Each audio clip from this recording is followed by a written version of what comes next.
জয় যিশু।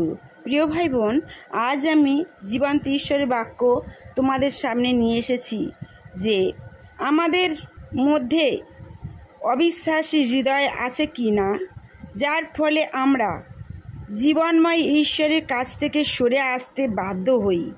পৌল তা প্রখর করে দেখতে বলেছিলেন।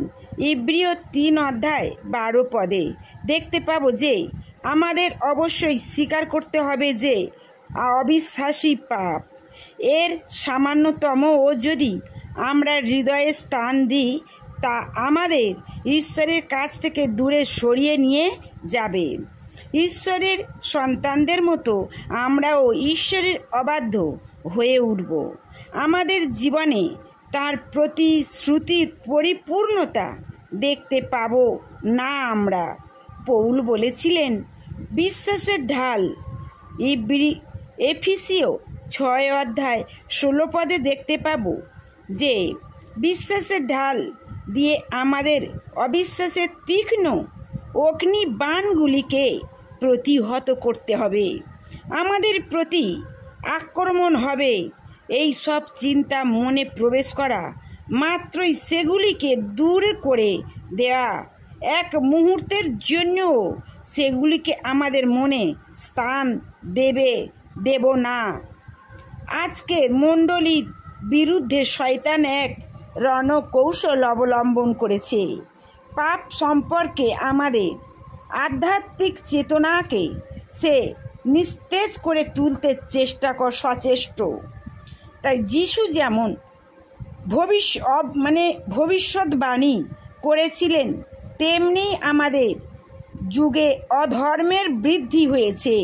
মথি 24:12 আমরা দেখতে পাবো, শয়তান চায় আমাদের চারপাশে মণ্ডলীতে এবং জগতে যে পাপের আধিক্য রয়েছে আমরা যেন সেগুলিকে উপেক্ষা করি, কিন্তু আমরা যেন তার বিরুদ্ধে আমাদের হৃদয়কে কঠিন না করে তুলি। শয়তান রণকৌশলের অঙ্গ হিসাবে আমাদের হৃদয়কে পাপে এমন কঠিন করে তুলে দেয় যে আমরা আর কখনোই ঈশ্বরের সামনে নতজানু হতে পারি না। আমাদের চারিপাশের যেসব মানুষ অন্ধকারের শৃঙ্খলে আবদ্ধ হয়ে রয়েছে, তাদের জন্য ঈশ্বরের করুণা ভিক্ষা করতে পারি না। সে আমাদের হৃদয়কে এমনভাবে পাপে কঠিন করে তোলে যে আমাদের অন্তরে আমরা যে পাপ লালন করে চলেছি তা দেখতে দেয় না। আমাদের জীবন ধারাকে সংশোধন করার কোনো ইচ্ছাই আমাদের থাকে না। আমাদের হৃদয় অপরিবর্তিত থেকে যায়। আমাদের প্রতি আক্রমণ হবে। সতর্ক এবং সুরক্ষিত হতে হবে। ঈশ্বরের স্বর শোনার মতো আমাদের কানকে সুবেদী করে তুলতে হবে। ঈশ্বরের স্বর শোনার এবং তাতে সাড়া দেওয়ার মতো ইচ্ছুক হতে হবে। সমস্ত অবিশ্বাস দূর করতে হবে। বাধ্যতা জীবন যাপন করতে হবে। পাপের প্রতি ঘৃণার ভাবকে জাগিয়ে তুলতে হবে। অনুতপ্ত আত্মার অধিকারী হতে হবে। আজ যখন তার কণ্ঠস্বর তোমরা শুনবে, তখন তোমাদের হৃদয়কে কঠিন করো না। ঈশ্বরের আপনজনদের জন্য আজকের বাণী হলো এই, প্রিয় ভাই বোন, তোমরা সদা সর্বদাই সতর্ক থেকো, কারণ ঈশ্বরের চুক্তি অভিষেক তোমাদেরকে ঈশ্বরের চুক্তির অভিষেক করেছে। ঈশ্বর মানুষের সঙ্গে চুক্তি করেছে, যেমন ঈশ্বর তার পুত্র যিশুর সঙ্গে চুক্তি করে তার অভিষেক করে জগতে পাঠিয়েছিল। কি মুক্তিদাতা! যিশু হলো জগতের মুক্তিদাতা। তাই সেই রকম ঈশ্বর মানুষের সঙ্গে চুক্তি করেছে যে তাদের উদ্ধার করবেই করবে। কিন্তু প্রিয় ভাই বোন, তোমরা যদি ঈশ্বরের হাত না ধরো, ঈশ্বরের রব যদি না শোনো, ঈশ্বরের কথার বাধ্য যদি না হও, কেমন করে তোমাদেরকে উদ্ধার করবে বলো? একটা বার ঘুরে দাঁড়িয়ে যদি শান্তি পেতে চাও, যদি আনন্দ পেতে চাও, তাহলে যদি সুখ পেতে চাও, তাহলে ঈশ্বরের হাত ধরো। তোমরা সুখ, শান্তি, আনন্দ, তার সঙ্গে অনন্ত জীবন পাবেই পাবেই পাবে।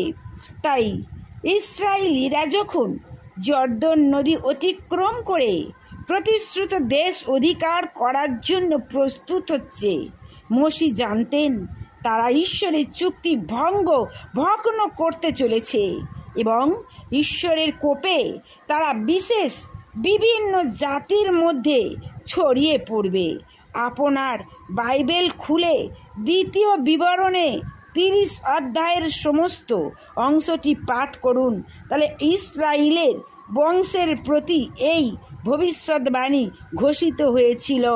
তাহলে 1 থেকে 3 পদ লক্ষ্য করুন যে আমি তোমার সম্মুখে এই যে আশীর্বাদ ও অভিশাপ স্থাপন করিলাম, ইহার সমস্ত কথা যখন তোমাতে ফলিবে, তখন তোমার ঈশ্বর যে সকল জাতির মধ্যে তোমাকে দূর করিবেন। সেখানে যদি তুমি মনে চেতনা পাও, তবে তুমি তোমার সন্তানগণ যদি সমস্ত হৃদয়ের ও সমস্ত প্রাণের সহিত তোমার ঈশ্বর প্রভুর নিকটে ফিরিয়ে আসো এবং অদ্য আমি তোমাকে যে সকল আজ্ঞা দিতেছি সেই অনুসারে যদি তাহার রবে অবধান করো, আর তোমার ঈশ্বর প্রভু তোমার বন্দিত্ব ফিরাইবেন ও তোমার প্রতি করুণা করিবেন, ও যে সকল জাতির মধ্যে তোমার ঈশ্বর